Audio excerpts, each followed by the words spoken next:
ఘనత కలిగిన వారిని, పేరు కలిగిన వారిని, డబ్బున్న వారిని, పేరు ప్రఖ్యాతులు కలిగిన వారిని, సెలబ్రిటీలు అయిన వారిని నమ్ముకోమని బైబిల్ చెప్పలా.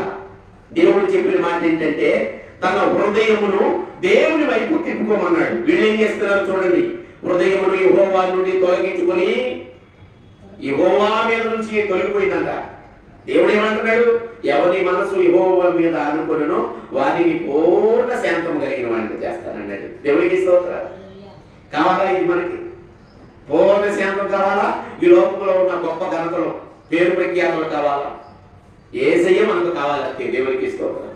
గమనించండి చక్కని మాటలు, దేవుని మాటలు మనం హృదయంలో దాచుకుందాం. ఆయన ఆశ్రయదుర్గమై ఉన్నాడు, ఆయన రక్షించేవాడి ఉన్నాడు. మనము లోకములో ఉన్న వాటిని నమ్ముకున్నాం అనుకోండి, ఘనతలను గురించి, గొప్పతనములను గురించి. అందుకే అంటున్నాడు 20వ కీర్తనలు అంటున్నాడు, కొందరు గుర్రములను బట్టి, రథములను బట్టి, వారికి ఉన్న ఆస్తుల అంతస్తులను బట్టి అతిశయముతున్నారు. వారు కృంగి నేల మీద పడిపోయారు. మనమైతే చక్కగా నిలబడి ఉన్నాం. మనం యెహోవా యందు మాత్రమే అతిశయములము అంటున్నాడు. దేవునికి స్తోత్రం.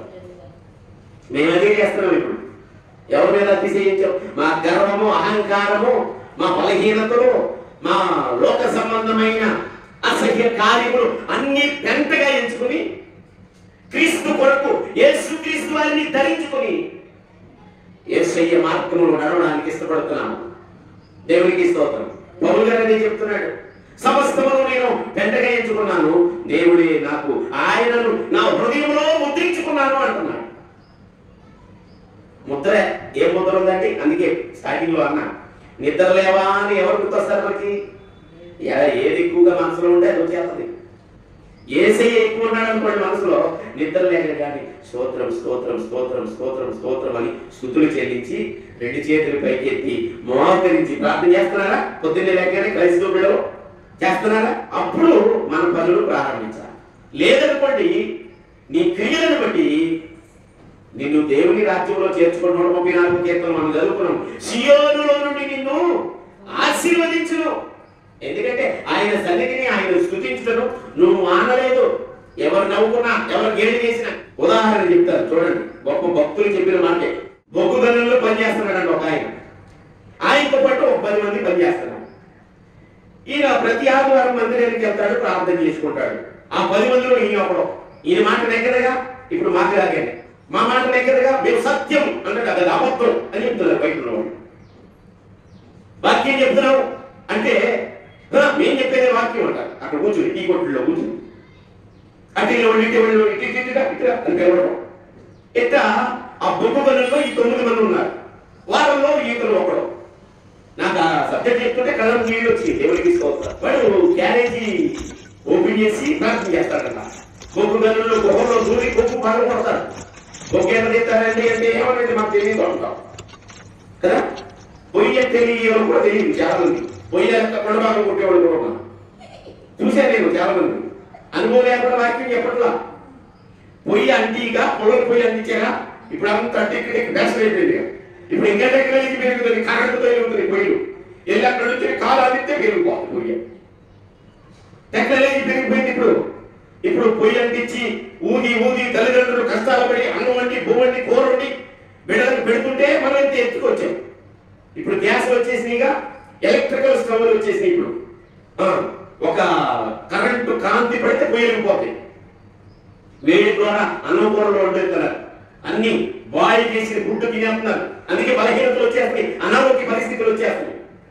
అందుకే నేను చెప్పేది ఏంటంటే పొయ్యి కావాలంట.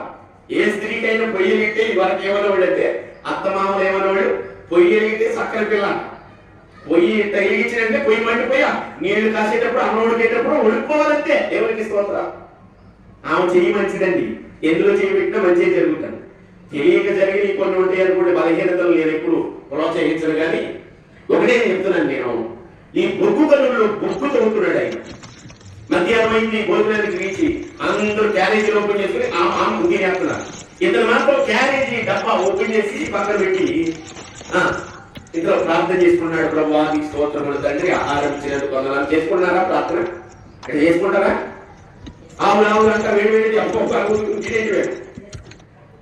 భోజనం మీద చేయి పెట్టి ప్రభువా నీ స్తోత్రం, ఎవరైతే వండారో వారిని దీవించండి, లేని వారికి దయచేయండి.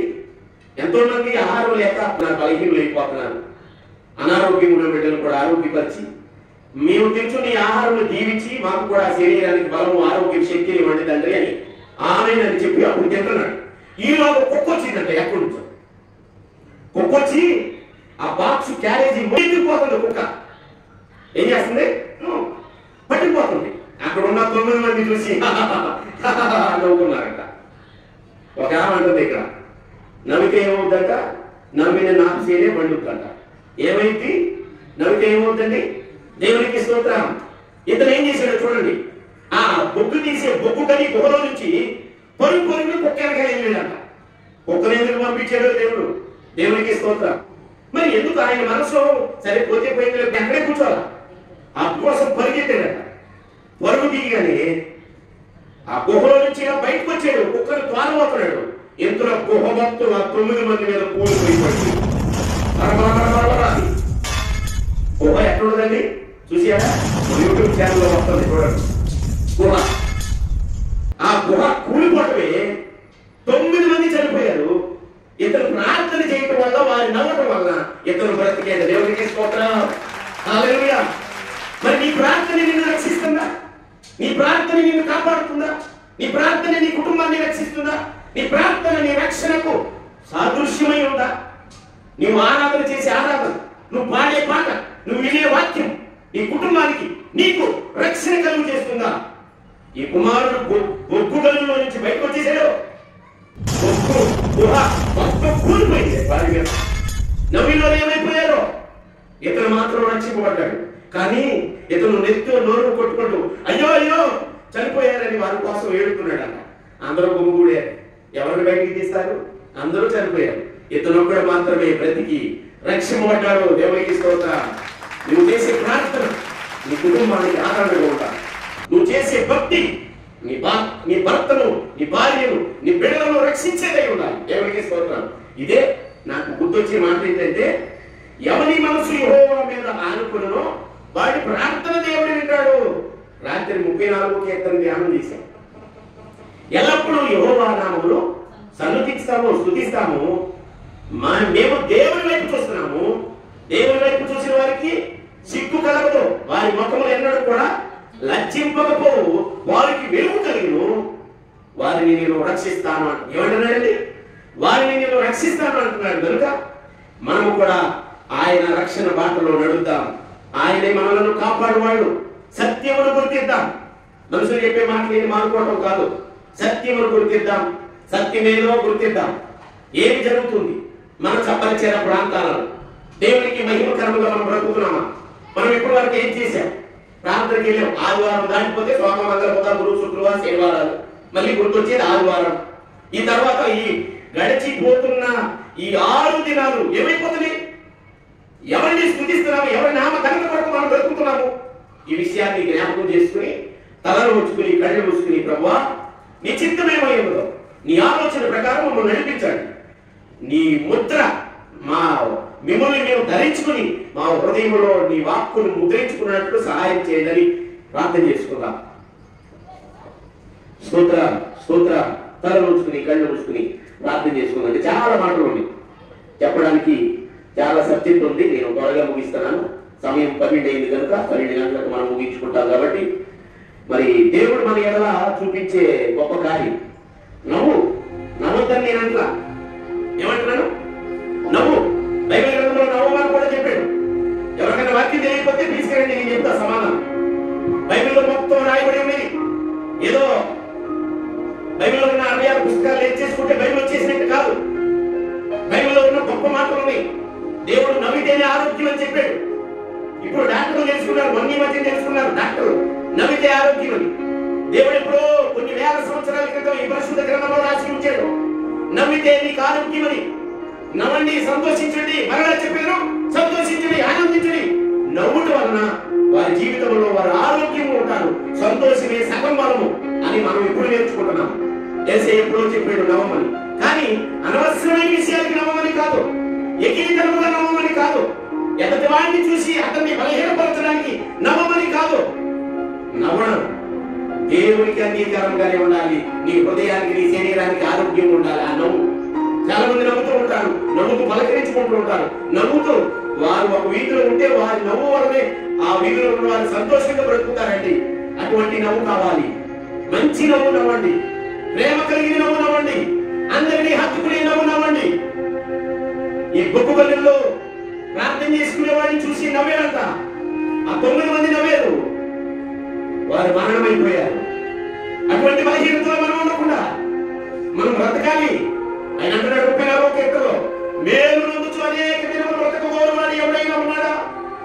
నేనున్నాను ప్రభువా, నా నవ్వు నా కుటుంబానికి సంతోషం ఇచ్చినట్లు, నేను చేయ ప్రార్థన నా జీవితాన్ని ముందుకు నడిపించినట్లుగా మమ్మల్ని బలపరచమని ప్రార్థన చేస్తున్నాం. నవ్వండి. నవ్వుల గురించి మరి ఒకసారి మాట్లాడుకున్నాం మనం. ఈ నవ్వు చాలా విలువైనదండి. నవ్వు మనిషి జీవితాన్ని ఆరోగ్యంగా మారుస్తుంది. అనవసరమైన విషయానికి ఎక్కువగా కూడా నవ్వినా అది చాలా బలహీనతలకు, అనర్థాలకు గురైపోతాయి. అందుకే ఎంతవరకు నవ్వాలో, ఎంతవరకు ఏడవాలో, ఎంతవరకు భూమి మీద నిలబడి వీధుల్లో నిలబడి మాట్లాడాలో అంతవరకే మాట్లాడాలి. ప్రతి దానికి దేవుడు టైం పెట్టాడు, సమయం పెట్టాడు. దాన్ని మించి మనం ప్రవర్తిస్తే మన జీవితాల్లో శాపగ్రస్తులు అయిపోతాము. శాపగ్రస్తులు అయ్యే పనులు చేయవద్దు. సంఘానికి వెళ్తున్నాం, ప్రార్థన చేసుకుంటున్నాం, మనం కూడా క్రైస్తవులని చెప్పుకుంటున్నాము. ఇతరులను పలకరించే విధానము, మనం అడిగిన ప్రతి స్థలము దీవెనకరంగా మారాలి. మనం పలకరించే విధానము ఆశీర్వాదకరంగా మారాలి. సియోనులో నుండి తన బిడ్డలను దేవుడు ఆశీర్వదిస్తున్నాడు. నిజమే తండ్రి, మమ్మల్ని దీవించండి, ఆశీర్వదించండి. ఈ భక్తులను గురించి ప్రార్థన చేశాడు, చిన్ని ప్రార్థన చేశాడు తండ్రి. ఆ ప్రార్థన హృదయపూర్వకంగా నీ వైపుకు తిప్పి అతని హృదయమును, అయ్యా అతని ప్రార్థన వలన అతను రక్షింపబడ్డాడు తండ్రి. స్తోత్రం. నీవు చూసావో, నీ కళ్ళు చూసి వచ్చావు. నవీన వారు గుహలో పడి చనిపోయారు. ఎంత భయంకరమైన దినములు, దుర్దినంలో ఉన్నాము. సత్యము తెలియని దినాల్లో ఉన్నాము తండ్రి. బలహీనతమైన దినాల్లో ఉన్నాము. ఎటు చూసినాను శ్రమలు, ఎటు చూసినాను అనారోగ్య పరిస్థితులు, ఎటు చూసినాను అప్పులు, నిందలు, తొందరలు. ఎవరో నిందిస్తున్నారు, వేదన పెడుతున్నారు. ఒక కుటుంబం పడి వారిని బాధ పెట్టడానికి చూస్తున్నారు. అయినా ఇది ఎలా ఉండగా కుటుంబ ఆర్థిక పరిస్థితులు చాలా ఉన్నాయి తండ్రి. బిడ్డలు వాటిని పట్టికలు వీడించుకుంటున్న బిడ్డలు, వాటన్నిటి నుంచి బిడ్డలు విడుదల కలిగి గొర్రెలు మార్గం తప్పిన గొర్రెల వలె ఉండకుండా, నీ మీద హృదయమును తొలగించుకునే గొర్రెల వలె ఉండకుండా, నీ మీద మనస్సును తొలగించుకునే గొర్రెల వలె ఉండకుండా మా బ్రతుకులను సరిచేయండి, మమ్మల్ని మండించండి, రగించండి. అది పరలోక సంబంధమైన మంట కలిగి ఉన్నట్లు సహాయం చేయండి. ఎవరోక సంబంధమైన మంట మాకొద్దు తండ్రి.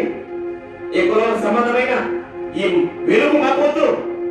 పరలోక సంబంధమైన వెలుగులు మేము కోరుకుంటున్నాం.